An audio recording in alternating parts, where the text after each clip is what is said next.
आज हम डिस्कस करेंगे डबल कॉलम कैश बुक। क्या नाम है भाई? Double column cash book. Cash book हमने समझी है। कैश बुक होती क्या है? देखिए, जब बिजनेस आपका ग्रो करता है, लार्ज स्केल पे बिजनेस पहुंचता है, तो आपके नंबर ऑफ ट्रांजैक्शंस बढ़ते हैं। क्या बढ़ते हैं? तो आप क्या करते हो, जो आपकी रिकॉर्ड करने की जर्नल बुक है, सबसे पहले हम किसी भी ट्रांजैक्शन को किस बुक में रिकॉर्ड करते हैं? जर्नल में। लेकिन जब आपके नंबर ऑफ ट्रांजैक्शन बढ़ जाएंगे, बिजनेस लार्ज स्केल पे होता चला जाएगा, तो सभी ट्रांजैक्शंस इस बुक में रिकॉर्ड करना पॉसिबल नहीं हो पाएगा। जैसे पहले भी एग्जांपल दिया था कि छोटी क्लास में बच्चा होता है, नर्सरी में, केजी में, तो वो एक ही नोटबुक में अपना काम करता है। लेकिन जैसे जैसे बड़ी क्लास में पहुंचता है, फिर अलग अलग नोटबुक बना दी जाती है। उसका रीज़न क्या है? रीज़न मेन तो यही है ना कि एक नोटबुक में वो पूरा जो है आप बैलेंस नहीं कर पाओगे, या तो वो नोटबुक बड़ी बल्कि हो जाएगी, उसको मेंटेन करने में दिक्कत होगा। ठीक है, तो इसलिए हम उसको डिवाइड कर देते हैं। भाई ये एक अलग नोटबुक हो गई, ये इंग्लिश की हो गई, ये मैथमेटिक्स की हो गई, ये सोशल साइंस की हो गई। तो ऐसा ही बिजनेस में है। जब आपका बिजनेस छोटा होता है, ट्रांजैक्शन आपके कम होते हैं, तो हम उनको एक ही बुक में रिकॉर्ड कर लेते हैं आसानी से, जर्नल बुक में। और उसमें रिकॉर्ड करने का प्रोसेस है जर्नल एंट्री करना। क्या करना?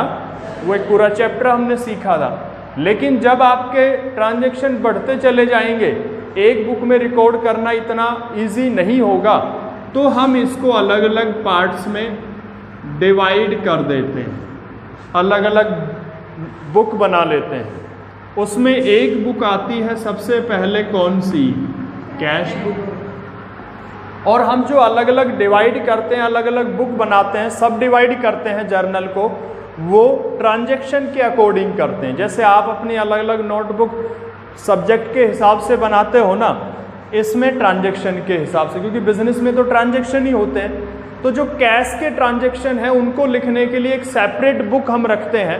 उसी को हम क्या नाम देते हैं? Cash book. इसका फॉर्मेट हमने सीखा, और सिंगल कॉलम कैश बुक बनानी हमने सीखी, उसके क्वेश्चंस हमने किए। ठीक है, आज हम डिस्कस करेंगे double column cash book. Double column का मतलब जिसमें दो खाने होंगे अमाउंट के। अब वो डबल कॉलम यानी कि दो कॉलम किस किस के होंगे, उसका पहले तो आपको मीनिंग समझना है। डबल कॉलम का मतलब क्या है? देखिए, एक एग्जाम्पल हम लेते हैं छोटा सा, इस चीज को समझने के लिए। मान लो आपको या आपके बिजनेस को कोई पेमेंट करनी है। क्या करनी है? किसी को पैसा देना है। एक तो तरीका है, वो पेमेंट करेंसी में कर दो। किस में कर दो? करेंसी का मतलब होता है मुद्रा, जो आपके कंट्री में जो करेंसी चलती है। जैसे इंडिया में रुपए चलते हैं, आप वो पैसा रुपए में दे दो, उसको नोट दे दो। 10,000 रुपए देने थे, आपने 2-2 हज़ार के 5 नोट दे दिए। ये तो हो गया करेंसी में। कैसे हो गया? एक दूसरा तरीका है, आप उसको चेक दे दो। क्या दे दो? चेक का मतलब क्या है? देखा होगा चेक आप लोगों ने। ठीक है, चेक का मतलब क्या है कि आप जब बैंक से जुड़ते हो, बैंक से जुड़ने का तरीका, बैंक में अकाउंट ओपन आपको कराना होता है। ठीक है, तो जो बैंक में आपका पैसा जमा है, उस पैसे में से कुछ पैसा निकाल के देने का बैंक को आप ऑर्डर दे सकते हो रिटर्न में। उसका एक प्रोसेस है कि वो आपको एक चेक बुक देता है कि कई बार आपको किसी को पैसा देना है, तो आप एक तो बैंक में जाके निकलवाओ, फिर उसको दो। एक आप घर बैठे बैठे बैंक को ऑर्डर ही दे दो, भाई मेरे अकाउंट में से इतना पैसा निकाल के इस पर्सन को दे देना। उसका तरीका क्या है? वो जो चेक बुक है, उसमें आप वो अमाउंट भर दोगे, उस पर्सन का नाम भर दोगे, डेट भर दोगे, अपने सिग्नेचर कर दोगे, तो रिटर्न ऑर्डर हो गया बैंक को कि भाई इतना पैसा इस व्यक्ति को निकाल के दे दो मेरे अकाउंट से। वो पर्सन उस चेक को लेके बैंक में जाएगा, जमा करेगा, और बैंक आपके सिग्नेचर वगैरह मैच करेगा, जो फॉर्मेलिटीज़ होती हैं, और वो पैसा निकाल के दे देगा। तो एक पेमेंट कैसे हो सकती है? होता है ऐसा, ये तो कॉमन सा एग्जाम्पल है। अब मुझे बताइए कैश ट्रांजैक्शन कौन सा है इनमें, नगद लेन देन कौन सा है? ये है कैश ट्रांजैक्शन या ये है? Yes, both are cash transactions. Payment आपने दोनों केसेस में की है। आप किसी का भी हिसाब पूरा कर दो, चाहे वो करेंसी दे के करो या एक तरीका और हो गया आजकल तो ऑनलाइन ट्रांजैक्शन भी होते हैं, ठीक है, ऑनलाइन ट्रांसफर कर दो अमाउंट, कैसे भी कर दो, लेकिन होगा तो वो भी बैंक से ही। तो ये जो चेक का ट्रांजैक्शन है ये किससे हो रहा है? बैंक के थ्रू हो रहा है। तो चाहे आप करेंसी में कोई ट्रांजैक्शन करो या बैंक के थ्रू करो, वो दोनों ही ट्रांजैक्शन क्या माने जाते हैं? कैश ट्रांजैक्शन माने जाते हैं, नगद लेन देन माने जाते हैं। तो हमने जो कैश बुक सीखी थी पीछे, सिंगल कॉलम कैश बुक, उसमें हमने जो क्वेश्चन किए थे उसमें खाली ट्रांजैक्शन करेंसी वाले थे भाई। कौन से थे? वहाँ बैंक का तो नाम आया ही नहीं था, तो इसका मतलब सारे ट्रांजैक्शन करेंसी में होते थे। लेकिन आज के ज़माने में, आज के टाइम में ऐसा बहुत कम होता है, ना के बराबर आप कह सकते हो। पहले होता था जब बैंक के ट्रांजैक्शन कम होते थे तब सारे किस में होते थे? करेंसी में। तो वो उस समय की कैश बुक हमने पढ़ी थी सिंगल कॉलम वाली, जिसमें ट्रांजैक्शन किससे ना हो। आज भी आप देखोगे ना एग्जांपल लेके, कुछ छोटे बिजनेसमैन ऐसे मिल जाएंगे जिनका किस में अकाउंट नहीं होगा, लेकिन बहुत छोटे बिजनेसमैन मिलेंगे, सोल ट्रेडर जिनको हम कहते हैं, ठीक है। आप थोड़े से बड़े बिजनेस पे जाओगे तो वहाँ हर तो डबल कॉलम कैश बुक में 2 कॉलम इधर होंगे अलग अलग अमाउंट के लिए, कैश एंड बैंक, और 2 ही कॉलम क्रेडिट साइड में होंगे, कैश एंड बैंक। इसलिए इसका नाम क्या है? Double column cash book. और आज के टाइम में जो है डबल कॉलम कैश बुक ही जरूरी है, क्योंकि हमारे ट्रांजैक्शन करेंसी में भी होते हैं और बैंक से भी होते हैं, ठीक है। तो अब इसमें आप समझिए, अब इसको प्रिपेयर हम कैसे करेंगे। इससे पहले हमने कैश बुक के बारे में एक सिंपल सी बात पढ़ी है कि कैश बुक का मतलब एक ऐसी बुक जिसमें हम खाली कैश के ट्रांजैक्शन लिखेंगे। किसके ट्रांजैक्शन? जो नॉन कैश ट्रांजैक्शन होंगे वो इसमें नहीं लिखे जाएंगे, यानी कि उधार के लेन देन इसमें नहीं लिखे जाएंगे। पहली चीज तो ये हमने डिस्कस की थी। और जब कैश की बात इसमें आएगी, कैश जो हमारा आइटम है वो रियल अकाउंट का आइटम है। किसका आइटम है? Real account. और रियल अकाउंट का रूल कहता है debit what comes in, credit what goes out. तो वो सिंपल सा रूल हमने फॉलो करना सीखा था कि कोई भी ट्रांजैक्शन आपने पढ़ा उसमें कैश की बात हो रही है तो इसमें लिखेंगे, नहीं हो रही तो नहीं लिखेंगे। और कैश की जब बात होगी, या तो कैश आपके बिजनेस में आ रहा होगा उस ट्रांजैक्शन से, या क्या हो रहा होगा, यही बात होगी कैश के बारे में। तो debit what comes in rule कहता है क्रेडिट व्हाट गोज आउट। आ रहा हो या आए तो उसको डेबिट करो और जाए तो क्रेडिट। तो कैश आता था तो हम डेबिट में दिखाते थे, पीछे हमने सीखा था, क्वेश्चंस किए थे।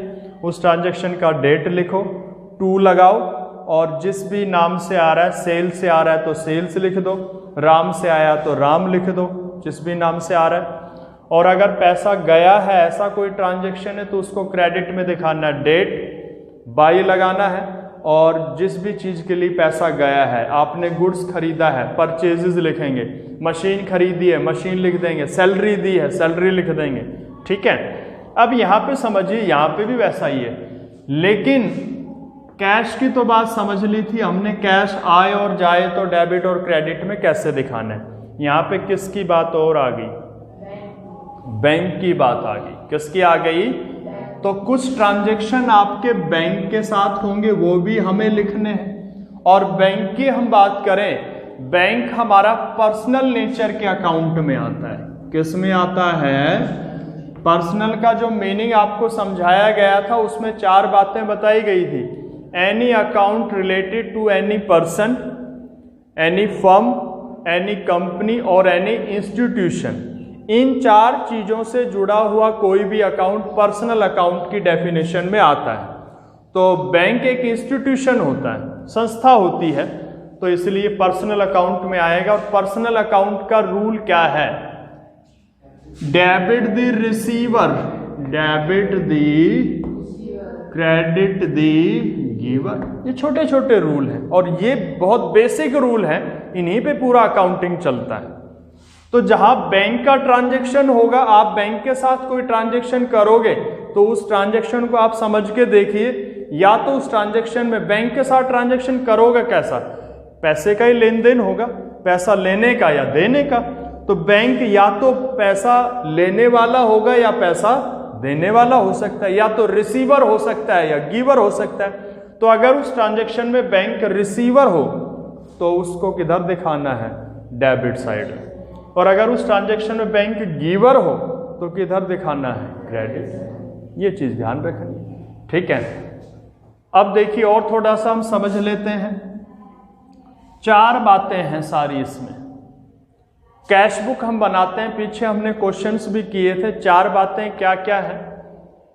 आपके पास कैश का शुरू का बैलेंस कितना था? पहले तो ये बात आती, पहले आपके पास कुछ कैश था तो ठीक है, नहीं था तो कुछ नहीं लिखेंगे हम। अगर आपके पास ओपनिंग बैलेंस है तो ओपनिंग बैलेंस इधर दिखाना है, टू बैलेंस ब्रॉट डाउन, जिसको हम समझने के लिए ओपनिंग लिख लेते हैं। सबसे पहला काम है, आपको क्वेश्चन गिवन होगा, उसमें शुरू का कैश उसके पास कुछ रखा हो पहले से, वो गिवन हो तो उसको हम ओपनिंग बैलेंस कहते हैं। क्या कहते हैं? उसका बिजनेस पहले से चल रहा है, ठीक है, और आपसे कैश बुक बनवाता है अक्टूबर के महीने की। कौन से महीने की?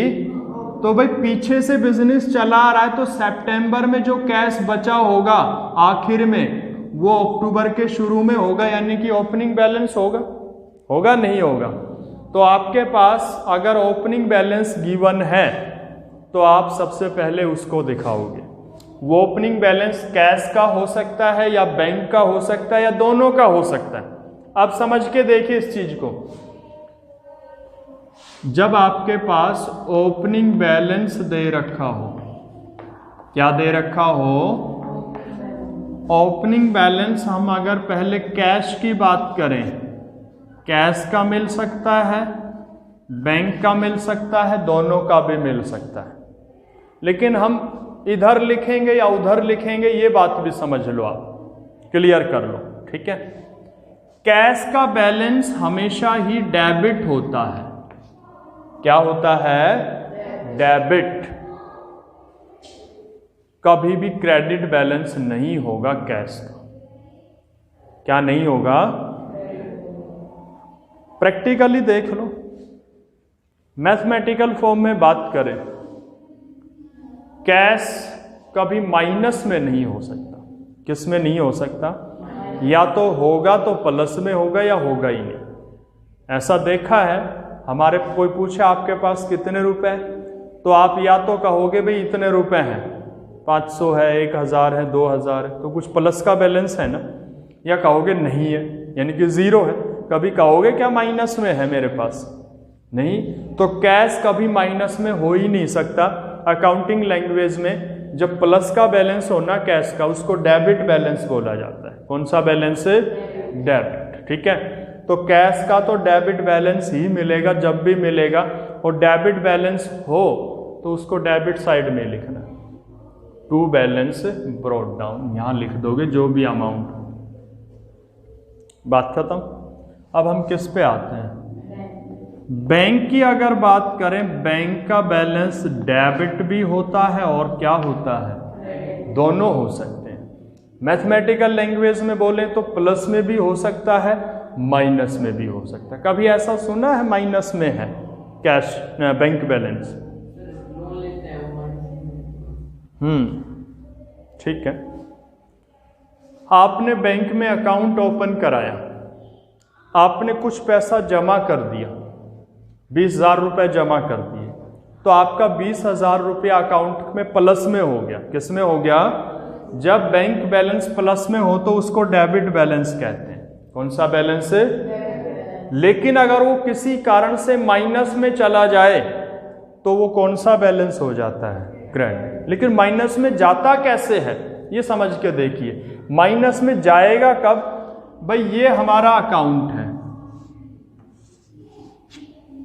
ठीक है, वैसे ये सब पेपर वर्क होता है, लेकिन हम समझ रहे हैं। हमने इसमें पैसा डिपॉजिट किया 20,000, तो हमारा पैसा प्लस में हो गया 20,000, ठीक है। आप इसमें से कितना रुपया निकाल सकते हो अपने अकाउंट में से? 20,000, 20,000 से ज्यादा, 20,000 से कम? बताओ। आपने एक अकाउंट ओपन कराया बैंक में, आपके घर वालों का भी होगा, सभी का। उसमें जो पैसा आपने जमा किया वो आपके अकाउंट का बैलेंस हो गया, और वो पॉजिटिव बैलेंस है, यानी कि प्लस में है। पहले तो अकाउंट आपका था ही नहीं, तो अकाउंट नील था, आपका जीरो था, फिर उसमें पैसा डाला तो बैलेंस बढ़ गया। अब आप इसमें से कितना पैसा निकाल सकते हो? 20,000 रुपए जमा है आपके, 20,000 या उससे कम निकाल सकते हैं आप। इसमें से 5 निकाल लो, 10 निकाल लो, 12 निकाल लो, 8 निकाल लो, 18 निकाल लो। ज्यादा से ज्यादा कितना निकाल सकते हो? उससे ज्यादा क्या निकाल सकते हो? फिर माइनस में कैसे जाएगा ये? या तो ये भी प्लस में होगा या ये नील होगा, माइनस में तो नहीं गया। देखिएगा, बैंक हमें बहुत सी फैसिलिटी देता है। माइनस में कब जाता है वो हम डिस्कस कर रहे हैं, जो समझने की बात है। बैंक बैलेंस माइनस में कब होता है? बैंक हमें बहुत सी फैसिलिटीज देता है। जैसे एक छोटा सा एग्जांपल ले लें, आपके घर में आपके फैमिली मेंबर्स का अकाउंट होगा, तो एक एटीएम कार्ड बैंक ने दे रखा होगा, देखा होगा सभी ने, यूज भी करते हो उसको। किस किस को यूज करना आता है? ATM card. एटीएम कार्ड नहीं कर रहे यूज? भाई सीखो इन चीजों को। जो टाइम है और जो टाइम आने वाला है वो टेक्निकल टाइम है, टेक्नोलॉजी बहुत जरूरी है। अब ये जो लाइफ है ना हमारी, ये टेक्नोलॉजिकल होती जा रही है, और वो टाइम ज़्यादा दूर नहीं है कि किसी ने ये सोचा था, पहले पानी निकालते थे जमीन से, पशुओं से, खुद। किसी ने ये नहीं सोचा था उस टाइम की, अगर हम बात करें कि भाई एक हम उंगली ऐसे लगाएंगे और पानी बाहर आ जाएगा जमीन से। आजकल ऐसा ही होता है, नहीं, एक बटन हम दबाते हैं, पानी बाहर आ जाता है। तो ये टेक्नोलॉजी तो है ही। अब आगे आगे ऐसा टाइम आएगा कि हमारा लगभग सारा काम मशीन ही करेगी, सब काम। लेकिन टेक्निकली हमें एडवांस होना पड़ेगा। आज भी हम देख रहे हैं आधे से ज़्यादा मशीनें ही काम करती हैं, नहीं करती हैं, ठीक है। पहले किसी से हमें मिलना होता था तो हम जाते थे, पहले तो कन्वेंस भी नहीं थे, पैदल जाते थे लोग, या पशु वशु की गाड़ियों में जाते थे। अब ये आपके पास इंटरनेट है, मोबाइल है, चाहे वो चांद पे बैठा हो, आप उससे कनेक्ट हो सकते हो, ठीक है। किसी दूसरे देश में बैठा हो, आप उससे वीडियो कॉल करके आमने सामने बात कर सकते हो। तो ये टेक्नोलॉजी तो है ही। तो भाई जो आपके पास है उनको यूज करना सीखो। फायदा क्या है? वो नॉलेज बढ़ानी है आपको। एटीएम कार्ड तो उसका वो फैसिलिटी दी है बैंक ने। क्या दी है? पहले हमारा बैंक में पैसा जमा है, हमें जरूरत पड़ गई, तरीका क्या था? हम बैंक में जाते थे, फॉर्म भरते थे, फिर बैंक हमें पैसा निकाल के देता था, हम आते थे घर। तो टाइम भी खर्च होता था ना। फिर बैंक का भी अपना टाइम था, सुबह 10 बजे खुलेगा, भाई 10 बजे से पहले जरूरत है तो आप पैसा नहीं निकाल सकते, बैंक तो बंद पड़ा है। 5 बजे बंद हो जाता था, उसमें पैसा चाहिए, या बीच में 1 घंटे का लंच हो गया, उसमें पैसा चाहिए तो नहीं मिलेगा आपको। इतवार आ गया, छुट्टी आ गई तो पैसा नहीं मिलेगा, रात को चाहिए तो पैसा नहीं मिलेगा। पैसा तो आपका है, जमा उनके पास है, लेकिन फिर भी उनके हिसाब से निकलता था।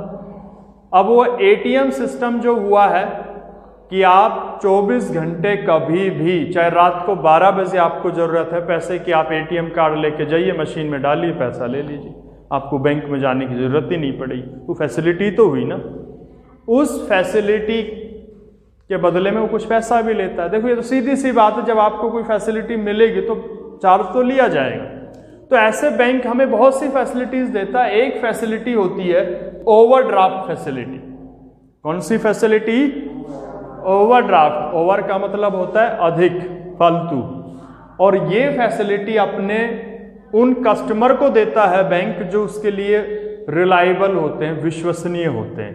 भाई कोई पुराना कस्टमर है, कई सालों से जुड़ा है कोई बिजनेसमैन, बैंक को पता है भाई इसके सारे ट्रांजैक्शन बहुत अच्छे हैं, तो वो उसको ओवरड्राफ्ट की फैसिलिटी देता है। ठीक है, ओवरड्राफ्ट का मतलब अगर आपको कभी इमरजेंसी हो जाए, पैसे की जरूरत ज़्यादा हो जाए, तो जो पैसा आपका जमा है उससे ज़्यादा आप निकाल सकते हो। क्या कर सकते हो?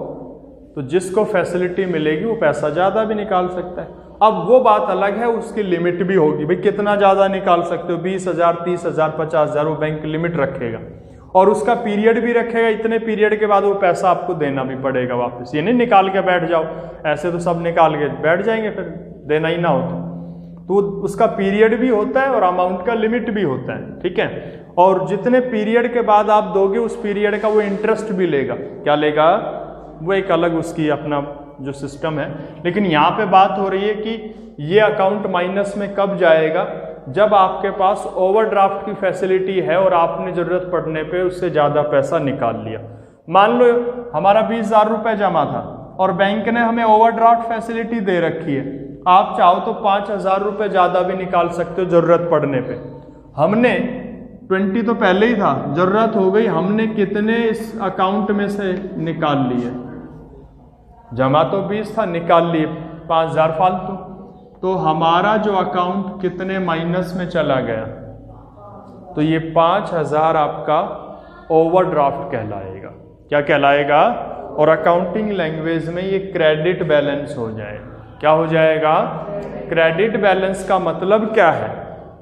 जो डेबिट और क्रेडिट हम डिस्कस कर रहे हैं, अगर कोई ऐसा आइटम है जो आपकी लायबिलिटी में आता है, किस में आता है?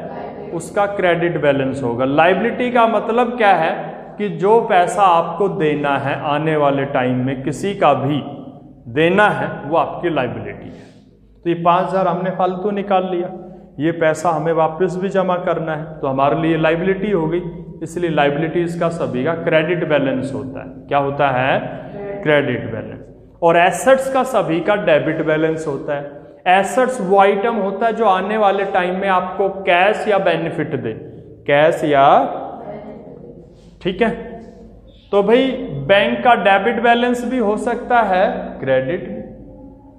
तो डेबिट हो तो इधर लिख दो इसके साथ, क्रेडिट हो तो फिर आप इधर दिखाओगे, एक ही मिलेगा, डेबिट या क्रेडिट इधर दिखाओगे, इधर।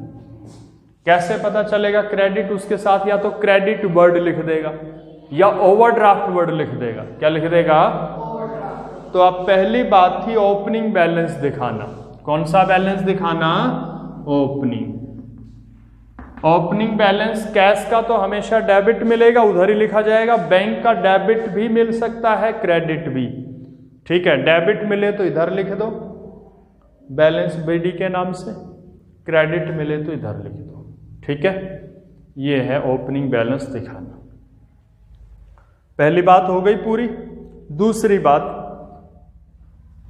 अब ये बुक हमारी स्टार्ट हो गई है, ओपन हो गई है। अब हम उन ट्रांजैक्शन को पढ़ेंगे जो क्वेश्चन में बताएगा।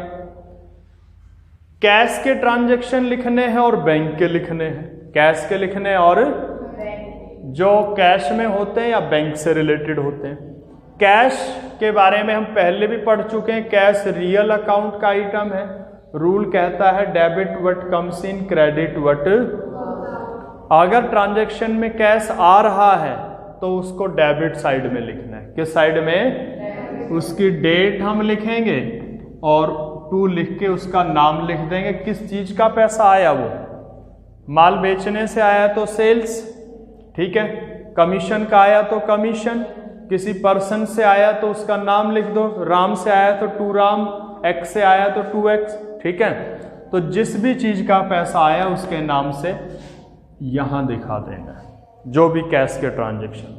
अगर ट्रांजैक्शन में कैश जाने की बात हो रही हो तो उसको क्रेडिट साइड में लिखना है। बाई लगाओ जिस भी चीज का पैसा जा रहा है कैश में, माल खरीदा है तो परचेजेस, फर्नीचर खरीदा है तो फर्नीचर, मशीन खरीदी है तो मशीन, सैलरी दी है तो सैलरी, रेंट दिया है तो रेंट, ओनर ने खुद निकाला अपने लिए तो ड्राइंग्स। ठीक है, तो इस तरह से उसका नाम लिख दोगे और यहाँ अमाउंट दिखा देंगे जो भी कैश जाने के। ठीक है, ये तो हम एक मोटा मोटा समझ रहे हैं, लेकिन जो भी ट्रांजैक्शन कैश आने के होंगे वो इधर, जाने के होंगे इधर। अब बैंक की बात करते हैं। किसकी बात करते हैं? अगर कोई ट्रांजैक्शन बैंक से रिलेटेड है तो बैंक हमारा पर्सनल नेचर का अकाउंट है, ये रूल काम करेगा, डेबिट द रिसीवर क्रेडिट दी। अगर उस ट्रांजैक्शन में बैंक रिसीवर है तो डेबिट में लिखिए, अगर बैंक गिवर है तो किधर लिखिए। जैसे एक छोटा सा एग्जांपल ले लेता हूं, cheque issued to Ram ₹3000। Cheque issue कर दिया राम को कितने रुपए का? 3000 का। तो ये चेक का ट्रांजैक्शन है तो बैंक से जुड़ा हो गया। हमने राम को 3000 का चेक दे दिया, अब पैसा तो बैंक देगा ना, तो बैंक वहां पे गिवर हो जाएगा। क्या हो जाएगा?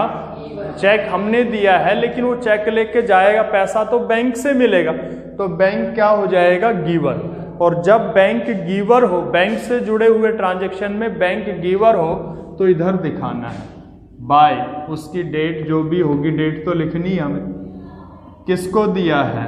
राम, और बैंक वाले कॉलम में लिख देना है 3000 रुपये। कितना लिख देना है? तो अगर कोई ट्रांजैक्शन बैंक से जुड़ा हुआ है और उसमें बैंक क्या है? गिवर है, तो क्रेडिट साइड में लिखिए, जिस भी ट्रांजैक्शन में जिसका नाम आया उसी के नाम, बैंक वाले कॉलम में। बैंक का ट्रांजैक्शन बैंक वाले कॉलम में दिखाया जाएगा, कैश का कैश में। ठीक है, अब एक और एग्जांपल ले लेते हैं।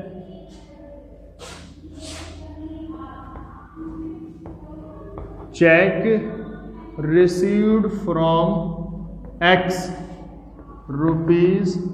₹3000 and deposited into the bank. समझना इसको।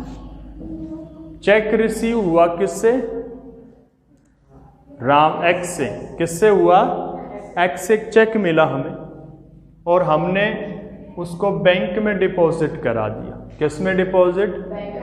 तो इसका मतलब एक्स ने जो चेक दिया ना, वो चेक हमने बैंक को दे दिया। अब पैसा किसको मिलेगा? किसको मिलेगा? बैंक को मिलेगा। तो बैंक क्या हुआ यहाँ पे? रिसीवर। तो डेबिट साइड में दिखाएंगे, वो डेट लिख देंगे 2, किससे आया है? एक्स, और बैंक वाले कॉलम में 3000 रुपये लिख देंगे। तो बैंक रिसीवर हो तो डेबिट में लिखिए उस अमाउंट को, गिवर हो तो क्रेडिट। एक होती है कॉन्ट्रा एंट्री। कौन सी एंट्री? कॉन्ट्रा एंट्री का मतलब क्या है? ऐसा ट्रांजैक्शन हो जाए जिसमें कैश और बैंक दोनों का ही आपस का ट्रांजैक्शन हो। किस किस का हो? कैश और बैंक, बस इन दोनों का। उसको कॉन्ट्रा एंट्री कहते हैं, कॉन्ट्रा ट्रांजैक्शन कहते हैं। ठीक है, कैसे हो सकता है? 2 ही केसेस हैं उसके, जब कैश और बैंक दोनों का ट्रांजैक्शन हो। समझना भाई इसको, ये इंपॉर्टेंट चीज है इसमें। Cash deposited into the bank, एक तो ये ट्रांजैक्शन है। हमने बैंक में कैश जमा किया। किस में जमा किया? हमारा कैश था वो चला गया, कहां चला गया? बैंक। तो किस किस का ट्रांजैक्शन हो रहा है? तीसरी तो कोई चीज है नहीं, और उन दोनों की बात इसमें हम कर रहे हैं। तो जिस ट्रांजैक्शन में कैश और बैंक की बात हो वो कॉन्ट्रा ट्रांजैक्शन होता है। तो फिर जब दोनों का ट्रांजैक्शन हुआ है, दोनों का जिक्र आया है, तो फिर दोनों में लिखी जाएगी वो अमाउंट। आपने कैश जो है ना बैंक में जमा किया, कितना भाई? 2000। कितना किया? तो कैश की भी बात हो रही है, दोनों की बात हो रही है, दोनों को ही कॉलम है तो दोनों में दिखाना, लेकिन दोनों में हमेशा इस तरह का ट्रांजैक्शन हो तो उल्टा इफेक्ट पड़ेगा। एक के डेबिट में लिखा जाएगा तो एक के क्रेडिट में। वो कैसे, आप लॉजिक समझिए उसका। कैश आया या गया? गया। रूल कहता है रियल अकाउंट का debit what comes in, credit what. तो यहां दिखाओगे कैश कितना है 2000 बाय कहां गया ये, बैंक। कहां गया? कैश जाए तो क्रेडिट करना है, क्रेडिट कर दिया हमने कैश। कहां गया? बैंक के नाम दिखा दिया। अब आ जाओ बैंक पे। बैंक तो पर्सनल है, अकाउंट में आता है। बैंक रिसीवर हुआ या गिवर हुआ? रिसीवर का रूल क्या है? डेबिट द रिसीवर, तो डेबिट में लिखना पड़ेगा। ये 2000 रुपए बैंक कॉलम के डेबिट में दिखाओगे, डेट डाल के टू कैश। कैसे रिसीव किया? कैश में बैंक। तो हो गया ना अलग अलग, कैश के क्रेडिट में आया, बैंक के डेबिट। जब दोनों ट्रांजैक्शन हो कैश और बैंक के एक साथ तो उसको कॉन्ट्रा एंट्री कहते हैं। वो दोनों साइड में आएगा, लेकिन कॉन्ट्रा का मतलब उल्टा दिखा इफेक्ट डालेगा एक दूसरे पे। एक की डेबिट में आएगा तो एक के क्रेडिट। एक और ट्रांजैक्शन है जिसमें कॉन्ट्रा एंट्री होती है, cash withdrew from the bank ₹5000। Cash निकाल लिया बैंक से, कितना? 5000। तो बैंक से कैश निकाला तो बैंक से हमारे पास क्या आया? कैश आया। कितना आया? कैश और बैंक दोनों की बात हो रही है, दोनों के कॉलम हमारे पास है। तो पहले कैश की बात करें, कैश पे रूल काम करेगा रियल अकाउंट का, debit what comes in, credit what goes out. तो कैश आया या गया? आया तो डेबिट होना चाहिए, तो कैश के कॉलम में तो डेबिट में दिखाओगे। कहां से आया? बैंक से, तो किसके नाम से दिखाओगे? कैश बुक के में कैश के नाम से कोई एंट्री कर रहे हो तो कैश के नाम से कभी नहीं होगी, कैश वाले कॉलम में, ठीक है। खुद के नाम से कोई एंट्री नहीं होती कभी भी। कैश की हो गई बात, कैश आया तो कैश के डेबिट में लिखना था, लिख दिया। बैंक की बात करो, बैंक रिसीवर हुआ या गिवर हुआ? बैंक से पैसा हमने निकाला तो बैंक ने तो दिया आपको, तो बैंक गिवर हुआ। बैंक पर्सनल अकाउंट का आइटम है तो गिवर क्रेडिट होना चाहिए। तो बैंक के क्रेडिट में दिखाओगे कितने रुपए? 5000। डेट डाल दोगे जो भी होगी, बाई कैश, ठीक है। तो ये तरीका है कॉन्ट्रा एंट्री का। किसका? Contra entry. कैश और बैंक दोनों का जिक्र है और उसमें दो ही ट्रांजैक्शन होते हैं, या तो बैंक में कैश जमा करो या बैंक से कैश निकालो, ठीक है। तो इस तरह से जो भी ट्रांजैक्शन कैश या बैंक के होंगे, इन रूल के अकॉर्डिंग उनको हम डेबिट या कहाँ लिखेंगे? क्रेडिट। तो सारे ट्रांजैक्शन लिखने के बाद आप इस कैश बुक को क्लोज कर दोगे। क्या कर दोगे? क्लोज करना पीछे भी हमने सीखा था। क्लोज करके बैलेंस निकालते थे, क्लोजिंग बैलेंस। कौन सा बैलेंस? आपने शुरू का बैलेंस लिख दिया, जो कैश या बैंक में पैसा आया वो दिखा दिया, जो गया वो दिखा दिया। अब आखिर में आपके पास कैश या बैंक का पैसा बचा कितना, वो ये जब क्लोज करोगे ना तो इनका जो बैलेंस आएगा वो निकालना है, और वो आखिरी डेट के नाम से दिखाना है। उस महीने की जो आखिरी डेट होगी, 30 तारीख है या 31, और उसको क्या लिखना है? By balance carried down. Carried down का मतलब कौन सा बैलेंस है? क्लोजिंग। वो कैसे निकालोगे? इस साइड का टोटल किया, इस साइड का टोटल किया। जिस साइड का टोटल कम आएगा, जितना कम आएगा वो ही क्या माना जाएगा? बैलेंस। जैसे इसका टोटल आया 80,000, कितना आया?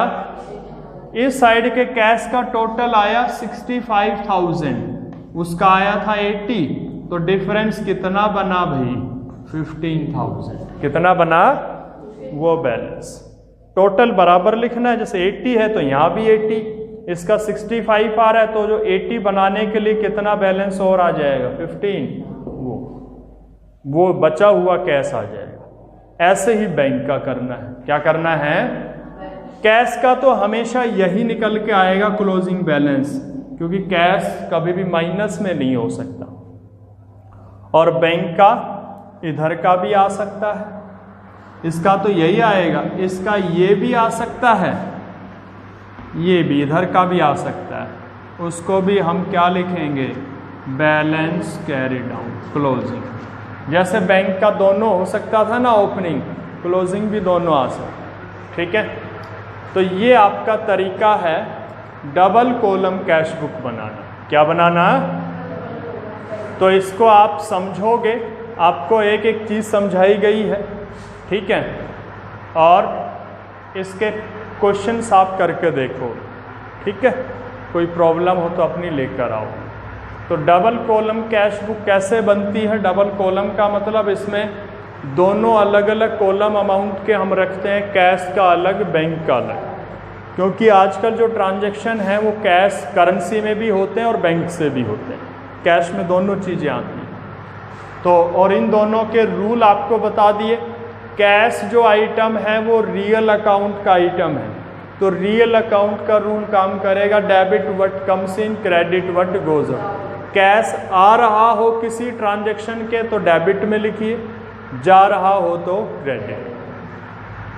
बैंक की बात करें, बैंक जो है पर्सनल अकाउंट का आइटम है, जिसका रूल कहता है debit the receiver, credit the giver. और 4 बातें हैं सारी। पहले इनका ओपनिंग बैलेंस है तो ओपनिंग बैलेंस लिखिए, आपको डेबिट क्रेडिट समझा दिया। फिर जो पैसा आने की बात हुई वो डेबिट में दिखाइए, जाने की हुई वो क्रेडिट में, और लास्ट में इस कैश बुक को क्लोज करके क्लोजिंग बैलेंस निकाल देना है। क्या निकाल देना है? अब ये पूरे महीने की आपकी समरी आपके सामने है। पूरे महीने में कैश और बैंक के ट्रांजैक्शन कौन कौन से हुए, किस डेट को हुए, सारी डिटेल आपके सामने। शुरू में कितना था, कितना आया कहाँ से, कितना गया, आखिर में कितना आपके पास बैलेंस है उस चीज़ का, कैश या बैंक का। ठीक है, तो ये आप अपना अच्छे से तैयार करोगे। बुक में भी फॉर्मेट होगा, वहाँ से भी आप देख सकते हो, और इसका प्रिपेयर करने का तरीका आपको समझा दिया। ठीक है, तो इसके क्वेश्चंस आपको करने हैं।